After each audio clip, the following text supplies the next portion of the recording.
Hello बच्चों, let us see this problem. Cavity problem है, बहुत ही अच्छी प्रॉब्लम है। A solid sphere of uniform density and mass m has a radius 4 meter. Its center is at origin of the coordinate system. Two sphere of radii 1 meter are taken out so that their centers are at p 0 minus 2 0 and q 0 to 0 respectively. This leaves two spherical cavities. What is the gravitational field at the center of the cavity? हमसे पूछा जा रहा है centre of the cavity पे, मतलब कोई भी एक सेंटर ले लो, कैविटीज का दोनों आइडेंटिकल ही है, कितनी ग्रेविटेशनल फील्ड है। सबसे पहला हम यहाँ पर ना कुछ काम करेंगे, वो भी स्टेप बाय स्टेप करेंगे। तो यही हमारे की कंसेप्ट बनते जाएंगे। पहला काम है कि अपनी पूरी की पूरी कैविटी को हटा दो और उसकी जगह मास भर दो।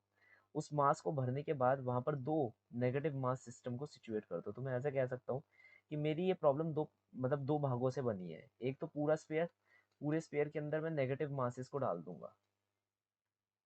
नेगेटिव मास डाल दूंगा तो गड्ढा अपने आप बन जाएगा, अपने आप क्रिएट हो जाएगा। अब मुझे यहाँ पर बेसिकली क्या करना है, मुझे कोई भी एक पॉइंट चूज करना है। मान लो मैंने यहाँ पर चूज कर लिया ये पॉइंट पी, ये पी के बारे में बात कर रहा हूँ, ये जो पी यहाँ पर है, इस पॉइंट पी के बारे में मैं चर्चा करूंगा कि यहाँ पर मैं निकालना चाहता हूँ ग्रेविटेशनल फील्ड इंटेंसिटी कितनी है, यही हमें निकालना है। तो वो होगी भाई इस बड़े वाले स्पेयर की वजह से, बिग स्पेयर, प्लस छोटे वाले दो एम डैश की वजह से, है ना। तो ये पहली कैविटी है, दूसरी कैविटी, तो कैविटी नंबर 1 की वजह से, कैविटी नंबर 2 की वजह से। जैसा कि हमने कहा कि हमारा पहला की कंसेप्ट है, तो दूसरा की कंसेप्ट हमारा क्या हो जाएगा कि हमें पता है अगर कोई भी स्फीयर है उसके सेंटर पर हमेशा वो अपनी इंटेंसिटी कितनी लगाता है, जीरो लगाता है। तो इसके तहत इंटेंसिटी ड्यू टू C1 क्या हो जाएगी, जीरो हो जाएगी। हमें उसके बारे में ज्यादा ध्यान नहीं देना। अच्छा चलो ठीक है। Intensity due to the bigger sphere at any distance r will be g mass of the sphere into the distance x from the center upon में रेडियस का होल क्यूब। तो हमारे पास डिस्टेंस है p, p कितना दूर है यहाँ से, 2 सेंटीमीटर की दूरी पर है। तो हो जाएगा g और एम एस पी, मतलब जो पर्टिकुलरली हमारे पास ये स्पेयर जो हमें दे रखा है इसका मास कैपिटल एम ही दे रखा है।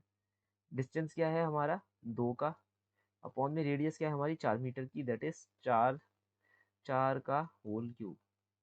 तो यहाँ होगा 4 चौक 16 और 16 चौके 64, तो 64 लिख देते हैं। और 64 को दूनी से काटा तो 32। तो आंसर कितना आएगा, GM/32। चलो ठीक है, ये पहले वाली की आ गई। दूसरे वाली की देखते हैं। अब जो ये दूसरे वाला बंदा है, अगर मैं ध्यान से देखूं तो ये क्या है, नेगेटिव मास। इसकी इंटेंसिटी हम कैसे निकालेंगे, वही इसी वाले फॉर्मूले से, जी इसका मास और इसकी डिस्टेंस का होल स्क्वायर। ठीक है, इसके लिए तो ये क्योंकि ये पॉइंट बाहर की तरफ पड़ रहा है तो एज अ पॉइंट बॉडी ये ट्रीट करा जा सकता है। अब एम डैश निकालना बहुत ज़्यादा ज़रूरी है। एम डैश कैसे निकालें, मैंने कहा कि भाई जो हमारे पास बॉडी हमें गिवन है उसका टोटल मास एम है और डेंसिटी यूनिफॉर्म है। तो क्या मैं ये लिख दूं यहाँ पर कि density is equal to mass per unit volume. तो अगर मेरे पास डेंसिटी है और मुझे ये अननोन मास एम डैश निकालना है तो बस डेंसिटी को उसकी वॉल्यूम के साथ मल्टीप्लाई करना पड़ेगा। तो यहाँ पर चलो कर देते हैं। डेंसिटी का मतलब आ रहा है m/4/3 पाई 4 का cube into 4/3 pi small r का क्यूब। ये स्मॉल r कहाँ गया, स्मॉल r मतलब इसकी जो खुद की रेडियस है इसकी। ठीक है, यहाँ पर 1 मीटर दे रखी है तो 1 का क्यूब। 4/3 से 4/3 कैंसिल आउट कर दो, आपके पास आंसर आ जाएगा m अपॉन में 4 चौक 16 और 16 चौके 64, 64 का आंसर आ रहा है। तो मतलब यहाँ पर ये जो मास हमें दे रखा है ये कितना दे रखा है, 64 गुना कम दे रखा है, अपॉन में आर स्क्वायर। इसकी दूरी यहाँ से निकालनी है, कितनी दूरी है, 4 यूनिट की, दैट इज 4 का होल स्क्वायर। तो m into g upon 64 into 4 चौक 16, दैट इज mg, और ये हो जाएगा 1024 के आसपास, इतना हो रहा है। ठीक है, यहाँ तक हमारा आंसर बनकर आ रहा है। मगर याद रखने वाली बात यह है कि भाई ये नेगेटिव मास है ना, मैंने स्पेसिफाई करा था ये नेगेटिव मास है। तो यहाँ नेगेटिव नेगेटिव आता रहेगा, क्या आता रहेगा, नेगेटिव नेगेटिव आता रहेगा।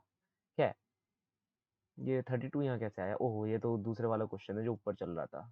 कोई बात नहीं, ऐसे पार्टीशन कर देते हैं। तो ये नेगेटिव मास है जिसका हमें ध्यान रखना है।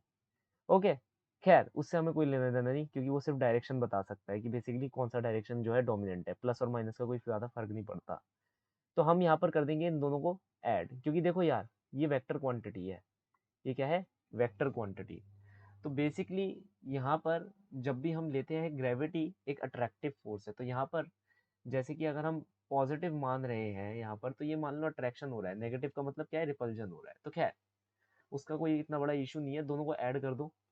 ऐड करने पर आएगा g m upon 32 minus g m upon 1024। That is, इसका आंसर बनेगा 31/1024 जी एम। ओके, और वो भी कौन सा? कैपिटल मास एम, इस बड़े वाले स्फीयर का मास एम। तो कोई भी एक कैविटी ले लो, उसके सेंटर पर हमारी क्या है, इतनी फील्ड इंटेंसिटी निकल कर आ रही होगी। Which is your option number 1? So the final solution for the following problem is option number 1. Hope you understood well. Best of luck.